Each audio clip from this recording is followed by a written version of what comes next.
Bom, boa noite, pessoal. Acho que já deu para a gente esperar o tempo aí necessário.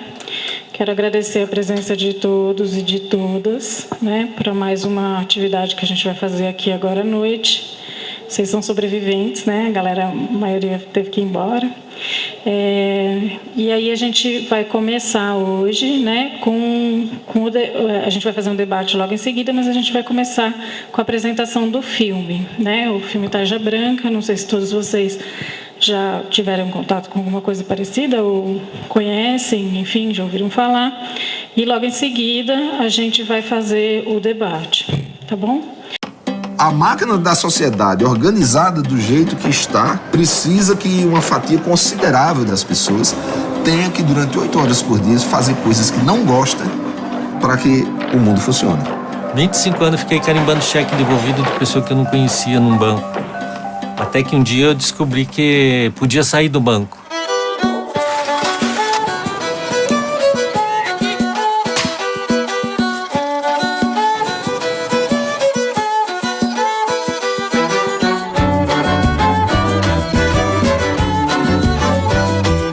Empinava pipa, carro de lata. Pula a corda. Se lembra daquela de pular a corda? Pescava, nadava. Deixei de pular e fiquei gorda. Existe uma tendência, principalmente hoje em dia para as crianças, é ocupar o tempo deles o tempo inteiro. A criança com 4, 5 anos já aprende balé, inglês, sapateado. Tem que tomar banho, tem que escovar os dentes, tem que... Então a gente vai massacrando.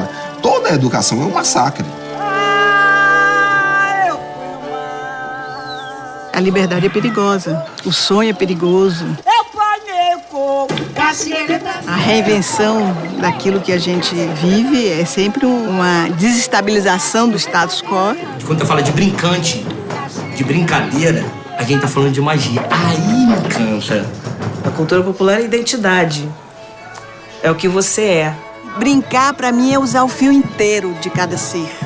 Quando você tá usando seu fio de vida inteiro, você tá brincando. O problema é como a gente colocar isso no lugar certo das nossas vidas. E a gente está vivendo um mundo cada vez mais doente.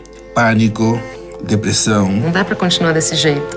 Com essa escassez de tempo, de espaço, de tudo. A vida não é eterno, mas fundo de poço tem mola. Brincar é urgente. Eu tô pela revolução que falta, que é a revolução da criança.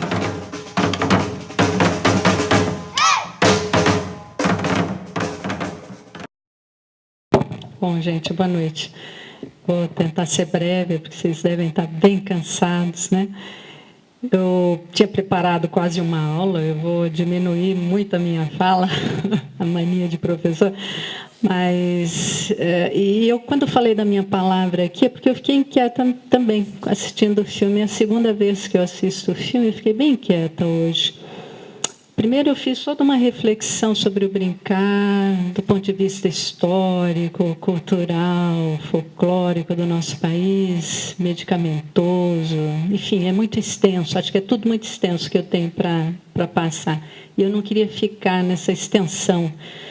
Mas essa inquietação hoje, que foi diferente da primeira vez que eu vi, eu não sei com vocês, ela se deu quando eu comecei a pensar aqui, sabe? Sorocaba, no entorno, né? Como é que a gente aqui está vivendo a nossa cultura, o nosso brincar, né? Como se dá isso, né?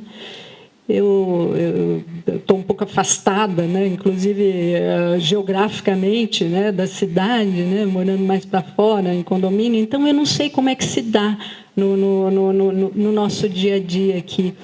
Isso me fez pensar bastante no que a gente tem feito, né, com a nossa cultura, com o nosso educar, nas nossas crianças, o nosso próprio brincar, né? E o filme chama muito a nossa atenção para isso, né? Eu comecei a minha fala, eu só vou chamar alguma atenção de algumas falas do filme que me chamaram muita atenção. Quando a colega diz, criança que não brinca está diminuindo sua forma de expansão e sendo impedida de expressar sua língua, que é universal, né? Então, qual tem sido a nossa responsabilidade para as crianças que não brincam hoje? Acho que isso, alguém falou aí de responsabilidade, né, do que talvez dessa sensação, né, que eu também fiquei, né, de inquietação. Eu acho que é isso. Se a gente sair daqui pensando hoje, pelo menos pensando com a nossa responsabilidade para o nosso brincar, legal. Né? A gente já vai sair daqui muito inquieto, como eu estou ainda hoje, depois dessa segunda vez que vejo o filme. Gostei também da fala do psicanalista quando falou do negócio, negação do ócio. Eu gostei bastante disso, né? Pensar que o ócio era coisa só de intelectuais, religiosos, lá na Roma Antiga, né? E que a coisa do negócio ficava só a cargo dos escravos, me faz pensar hoje como é que nós vivemos esse contrassenso que ele diz no filme, né? Quem está negociando hoje? As crianças. Nós estamos deixando que elas negociem, negociando também com elas. Basta lembrar na nossa experiência pessoal, né, de vida familiar, como é que as crianças ganham seus brinquedos, né? Como elas passam a negociar e ser escravas, então, hoje, no mundo de hoje, né, do que a gente chama de capitalismo, desse mundo selvagem, globalizante, aí em que a gente vive. Então, isso me inquietou também da primeira vez que eu vi. E elas acabam sendo engolidas, né? E nós estamos deixando que elas sejam engolidas, né? Basta a gente pensar o que elas negociam, o que elas recebem em troca, o que elas dão em troca, né? E qual é o valor moral que está em jogo quando as crianças pedem seus brinquedos e os adultos cedem e dão brinquedos também quando querem alguma coisa. Então, nós não podemos esquecer, como adultos que somos, que as crianças não têm condições cognitivas suficientes para alcançar e entender esse juízo de valor, pois, como a gente viu no filme, ela está em desenvolvimento, né? Então, quando a gente não possibilita o ócio da criança, de modo que ela possa verdadeiramente brincar, nós estamos contribuindo para que ela tire suas próprias conclusões sobre esse juízo de valor que é do adulto. E é papel único e exclusivo do adulto responsável pela criança, educá-la e orientá-la. Então, acho que fica essa questão de como a gente tem contribuído, né, para esse não ócio. Um pouco do que o autor, né, que o Montagnês, né, falou. Às vezes eu só deixo não fazer nada. É isso. Né? Por que será que a gente se incomoda quando a criança não faz nada? Né? E quando a gente também não faz nada, né? Por que será que a gente tem que estar fazendo coisas o tempo todo? Então, eu digo porque o tema, né, desse seminário tem a ver com drogadicção, então eu quis trazer essa fala também, que talvez seja este um dos motivos pelos quais, né, dentre outros aí desse mundo globalizado, capitalista, os jovens se lançam ao mundo da drogadicção, né, preterindo qualquer coisa de valor que caia às suas mãos. A gente não sabe como é que ele viveu o não ócio, né? Então, eu pergunto, porque é meu interesse de estudo também atualmente, né, que tipo de violência nós estamos praticando aí com essas crianças, quando a gente não as deixa brincar, né? Eu digo que o ideal seria a gente ter um Brasil que é igual a brincar, que é igual ao artístico, que é igual à música, que é igual à religião, que é igual à cultura, que é igual a uma nação, que é igual à igualdade, que é igual à fraternidade. Parece que tudo isso que a gente vê no filme, que é uma mistura muito bacana, eu gostei muito, né, do curta, ele consegue, né, congregar todos esses temas, né, numa percepção única de quem brincou, né, e valoriza o brincar. Então, eu acho que parece que a gente, como aquela senhorinha, né, que é fotógrafa, como ela diz, tá dentro, está na gente, né? É simples, é mais simples do que a gente imagina, né? Gostei também do que o colega falou sobre o apartheid social. Acho que a gente já vive esse apartheid desde sempre. A nossa história é um apartheid social, né? E aí eu não vou me estender na história, mas eu quero só assim trazer para a discussão, e aí eu já termino minha fala, sobre o que nós estamos fazendo com a nossa cultura. Né? Por que nós, por exemplo, aqui em São Paulo, em Sorocaba, em São Paulo, a gente se diz, a gente não tem uma cultura específica, né, folclórica, como a gente viu em Minas, como a gente viu na Bahia, né? Não tem um folclore que você diga é paulistano, é nosso, é das raízes, né? É do nosso povo, é a expressão mais genuína, né, de sermos o que somos. E por que será que a gente precisa sempre estar pensando, como eu mesma fiz aqui, né? Pensei muito para tentar trazer alguma coisa para vocês. Parece que a gente prefere, né, o campo do racionalismo, né, do intelectualismo, né, o campo pensante. Ele não é de tudo ruim. Ele não é de tudo ruim, porque a gente vem vendo o nosso país num crescente movimento onde poucos ainda entendem, né, a importância de usar o pensar para expressar a necessidade de muitos, não é? E aí a gente vê esses grandes movimentos, né, movimentos populares, enfim, que estão surgindo no país, que são importantes também.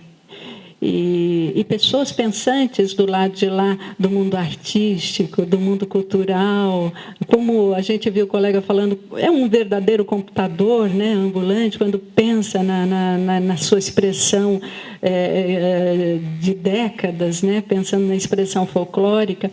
Mas, enfim, eu acho que eu queria terminar por aí. E queria ouvi-los também, porque do jeito que eu fiquei inquieta, eu acho que vocês ficaram também, né? E não sei se essas reflexões fazem vocês pensarem também e ficarem inquietos também.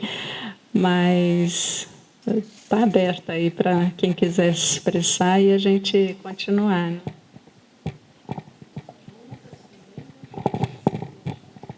Oi. Quem quiser falar, só pedir que a gente vai passando. Eu vou conseguir falar baixo? Consegui. Olha, eu sou psicólogo, professora Ione foi minha professora, me formei em 2008.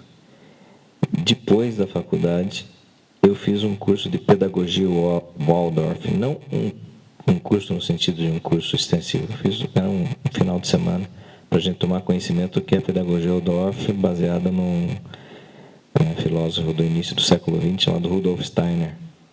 Começou tudo com uma escola onde fundaram uma fábrica de cigarro na Alemanha, que chamava Waldorf Store, alguma coisa assim. E essa pedagogia Waldorf, por tudo que eu vi lá, é a única coisa que existe hoje em pedagogia em escolas no Brasil que, aspas, evitará ou evita a medicalização de crianças. As crianças vão para a escola para brincar. Começa que eles só começam a alfabetização, eu não vou me lembrar da história toda. Quando a criança fecha um círculo, que eu não me lembro agora como é que eu desenvolvo lá, mas é quando fecha o eu. Aí a criança começa a alfabetização. Segundo a pedagogia Waldorf, um pouquinho mais de 7 anos e alguns meses, aí é que a criança vai começar a se alfabetizar.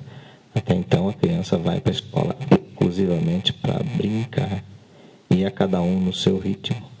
E são escolas não capitalistas, são escolas cooperativistas. Os pais que entendem e gostam da pedagogia montam um grupo, pagam os professores também ganham um salário justo, todos ganham igual, os professores, os colaboradores, porque não são professores que tem na escola, enfim.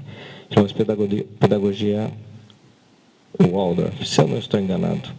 Mas é baseado no ensinamento do Rudolf Steiner. Posso estar errando o nome, pode não ser pedagogia Waldorf, mas é por aí. Obrigado.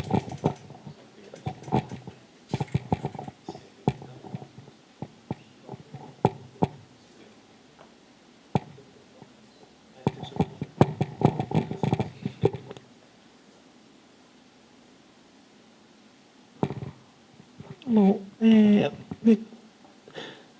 lá em São Paulo, morando em São Paulo, a gente tem oportunidade de conhecer, né, essas escolas. Em São Paulo eu conheço. Realmente, existe um envolvimento muito grande dos pais também, para, né, ajudar, colaborar na construção do projeto pedagógico. Mas existem também já outras escolas, né, inclusive públicas, porque, no caso, a escola, meus filhos também estudam na Desembargadora Amorim Lima, que trabalham com essa perspectiva, né, de aumentar os recreios, horários de recreio, né, essa política, tentativa de fazer essas mudanças. Maracatu é quase todos os dias, capoeira está quase todos os dias. Então, existe essa participação, cultura popular, alto de Natal, nós vamos ter agora já, né, nas próximas semanas, que vem nessa tentativa de uma abordagem, né, de maior autonomia para as crianças e tentar realmente integrar o trabalho da inclusão, né, que são crianças também, né, com várias diferenças, síndrome de Down, né. Já é ruim ainda a gente tentar se referir à criança através do diagnóstico, né. Ainda a gente não conseguiu descobrir, né, mas assim, que estão inteiradas e que para os outros alunos não causa estranheza. Já né, os cadeirantes, assim, que já faz parte, não existe, não causa estranheza nos próprios colegas, né? Então, mas isso também não descarta, vou dizer que lá não tem, que vem crianças que já vêm tomando medicamento, né? Então, existe essa realidade e que isso então tem que ser construído, mas que existe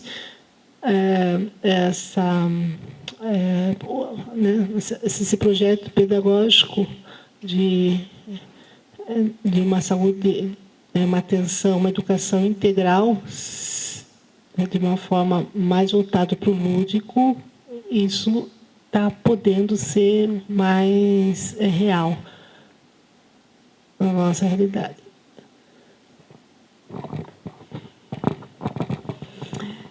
Eu te ouvindo falar, Francisco, eu penso assim, na verdade a gente quer o melhor modelo, né, de educação. Todo pai, quando pensa qual escola, como educar, né, quer o melhor modelo. Eu acho que eles são louváveis, né, são louváveis, principalmente quando não tem nada muito estruturado, né. Nós estamos aqui vivendo, né, no Brasil, essa mudança curricular, né, que está tão em debate, né, mas a gente a vê como uma estratégia política, mais uma estratégia política, né? Mais uma estratégia política, não é só para economia, não, é para controle mesmo, controle da sociedade. Acho que a gente tem que pensar isso. Então,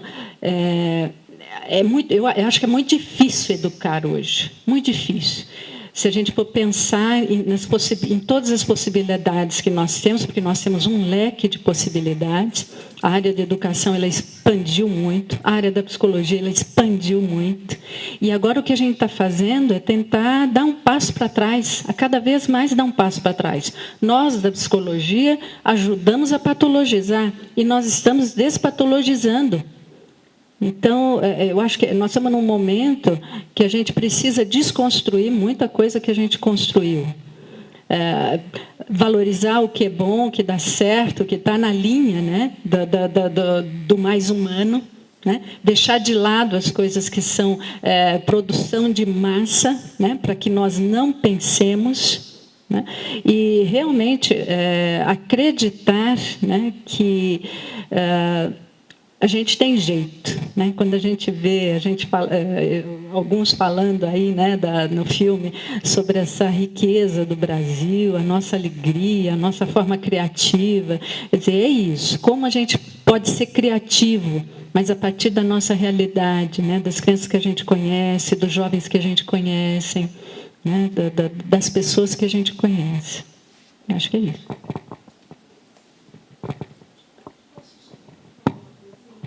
Eu estou me lembrando de uma experiência de Laranjal, né? Laranjal Paulista, porque também eu sou de lá e é uma cidade que faz parte aqui da área, né, do CRP, daqui de Sorocaba. E eu teve uma experiência muito interessante de um professor, né, de karatê,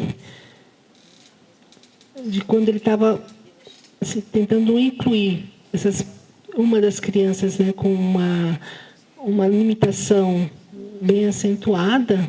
No primeiro momento foi assim criticado, achando que ia ser prejudicial, né? Que a criança não ia dar conta. E assim, foi um trabalho emancipatório no sentido que ele persistiu, essa criança ficou e essa criança acompanhou, né? Todas as atividades que foram solicitadas e está até aí hoje. E nessa última vez que eu estava em Laranjal, que é 10 de outubro, né, o aniversário de Laranjal, ele estava lá fazendo a apresentação, né, professor Ademir, e vencendo, então, todos esses preconceitos, né, que, de repente, outras instituições estavam se colocando no modo conservador, né, desse olhar de proteger, mas que no fim estava prejudicando, estava oprimindo, e, né, assim, estava ditando o futuro dessa criança, né? Não estava deixando ela se experimentar, ela se experienciar nas relações no social.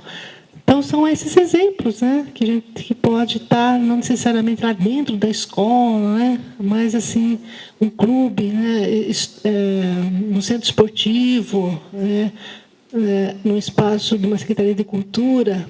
Então, quantos equívocos, né, de relação que a gente acaba repetindo e perpetuando, e que isso pode estar sendo, né, remodelado, pode estar sendo reformulado melhor.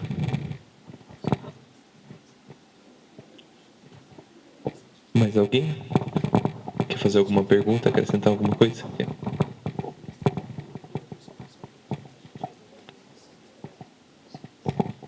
Só acrescentando, eu estava comentando com ele aqui agora há pouco, aqui em Sorocaba, para quem conhece, o Parque das Águas, por exemplo, ele está sendo fechado todo final de semana para atividade física, enfim, para quem vai lá para fazer caminhada.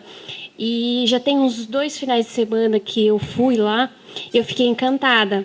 Eu fiquei imaginando assim, qual que seria uma forma de poder estimular esse tipo de atividade que está tendo no final de semana. Eu fui no horário que eu acredito que já tinha sido encerrado, mas estava numa programação de ter um torneio de queimadas. Então, é um tipo de atividade que eu, por exemplo, há muito tempo, na época que eu estudava no ensino fundamental, acredito, que nós brincávamos na escola. E isso, acho que muitas atividades, realmente, como passou no filme, vem se perdendo. Isso vem se perdendo justamente por essa evolução, né, da tecnologia. Porque até um tempo atrás, no outro local que ia fazer caminhada, que é lá próximo da prefeitura, eu ficava, assim, até perplexa de ver alguns que visivelmente era pai, que provavelmente, acho que muitos deles, por exemplo, acredito que tenha pais separados, né, que pegou o filho no final de semana, ao invés de ir lá para brincar, enfim, no parque, tem alguns brinquedos lá, eles ficavam o tempo todo no celular, no jogo. Isso eu já senti, assim, como eu frequento lá, assim, praticamente 3, 4 vezes por semana, e no final da tarde já percebi que isso vem já diminuindo, mas quando lançou esse jogo, era muita gente. Então, vi ali pai, mãe, só no celular. Então, acho que as brincadeiras ela vem perdendo realmente o seu valor devido a essa introdução da tecnologia. Só isso. Qual que é o seu nome mesmo? Sueli. Sueli, né? Então, Sueli, eu estou ouvindo você falar, bacana, né? Que esteja acontecendo esse movimento, sabe? Mas a gente tem que ficar muito vigilante. Vigilante, porque se é uma expressão cultural espontânea, tem que ser valorizada, tem que ser vivida, tem que ser prestigiada. Se for regra, aí esse grupo aqui de medicalização já vai ser o primeiro a dizer não, nós temos que dizer não a isso. Quando eu cheguei aqui na cidade, eu sou de São Paulo, eu achei a cidade maravilhosa, essas pistas de bicicleta, de caminhada, né? Tudo muito perfeito, tudo no seu lugar, né? Mas eu precisei conviver aqui um pouco mais que 2, 3, 5 anos para entender por que disso, né? Porque tudo no seu lugar. Por que as pessoas têm que sair de bicicleta, andar de bicicleta, né? Todo mundo fazer isso. E aí nós já estamos numa área medicalizante, né? Quando você não faz por expressão, né, natural, quando você tem que fazer porque seu vizinho faz, porque todo mundo faz, porque, né, então a gente tem que estar muito vigilante com essa questão, porque senão a gente troca o computador pela queimada, sabe? Aí está todo mundo jogando queimada, sem saber também, né? Por quê? Porque todo mundo faz. Né? Eu acho que essa é uma preocupação do fórum, né? Da gente não ser automatizado. Né? Deixar que as expressões elas sejam muito naturais. Que o ser humano volte a ser humano. Né? Senão ele fica muito em função do corpo, como a gente vê agora, né? A cada esquina uma academia, né? Corpo sarado, essas coisas. Enfim. E aí você só vai trocando, né? Uma coisa pela outra. Mas que bom, né? Que as pessoas pelo menos já saíram um pouco da máquina e estão jogando, né? Estão olhando para a bola de novo.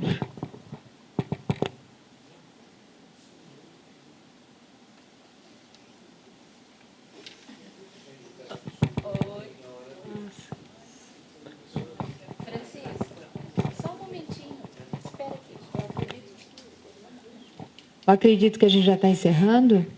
Não dá para ver um filme de brincadeira e não brincar um pouquinho no encerramento, né? Vamos brincar 2 minutinhos só aí no meio da roda? Vamos?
O mais criativo é o que ganha, tá bom?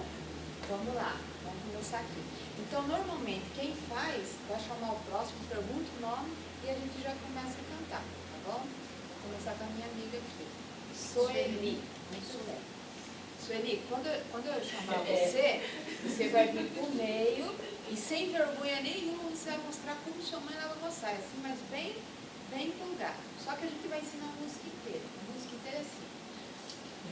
Ô Sueli, me diz como é sua mãe lava a saia. A gente para de cantar, você entra na roda e você canta. É assim, é assim, é assim. É assim que minha mãe lava a saia. E aí a gente vai fazer juntinho a mesma coisa que ela fez. É assim, é assim, é assim. É assim que sua mãe lava a saia. Nós vamos imitar você. Aí você vai sair, já vai puxar o próximo pelo nome e nós já vamos cantar ele pelo nome. Tá bom? Vamos lá. Ô Sueli, me diz como é que sua mãe lava a saia? É assim, é assim, é assim. É assim que minha mãe lava a saia. Agora somos nós. É assim, é assim, é assim. É assim que sua mãe lava a saia. Rogério, me diz como é que sua mãe lava a saia? Minha mãe lava a saia assim. Minha mãe lava a saia assim. É assim, é assim, é assim. É assim que sua mãe lava a saia. Próximo, vamos lá. Já pega, vamos ver. Ô Simone, me diz como é que sua mãe lava a saia? Minha mãe lava a saia assim. Minha mãe lava a saia assim. É assim, é assim, é assim. É assim que sua mãe lava a saia. Próximo. O Sérgio, me diz como é que sua mãe lava a saia. Eu não sei como a minha mãe lava a saia, porque eu nunca tive uma mãe.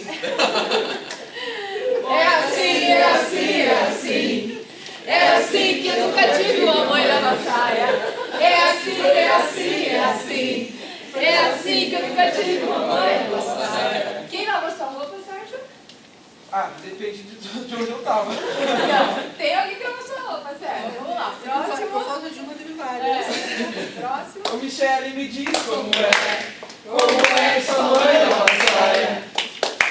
Minha mãe lava a saia assim.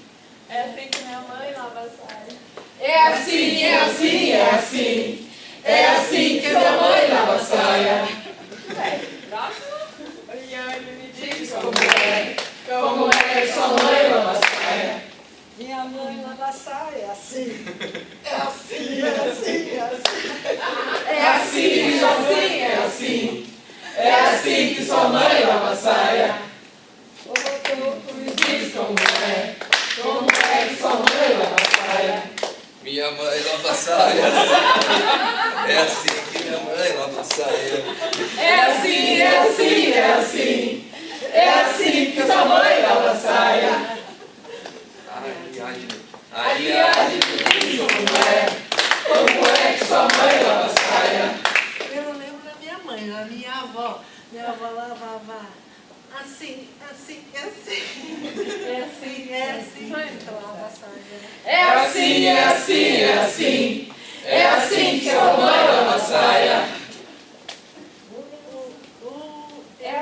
Elzinha, me diz como é que sua mãe lava a saia. É assim, é assim, é assim. É assim que minha mãe lava a saia.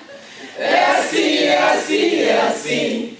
É assim que sua mãe lava a saia. Ô Francisco, me diz como é que sua mãe lava a saia. Minha mãe lava a saia assim. É assim que minha mãe lava a saia. Ela colava, hein? É assim que minha mãe lava a saia. É assim, é assim. É assim que minha mãe lava a saia. É assim, é assim, é assim. É assim que sua mãe lava a saia. Uma mandada. Ô fulano, me diz como é que sua mãe lava a saia. É assim, é assim, é assim. É assim que sua mãe lava a saia. É assim, é assim, é assim. É assim que sua mãe lava a saia. É assim, é assim, é assim.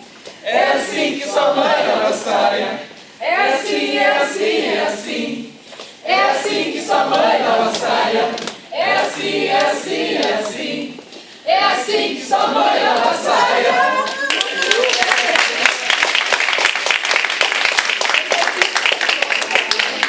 Não sei se essa aí fica limpa, mas a vai lavar. Essa é boa. Obrigada. Valeu.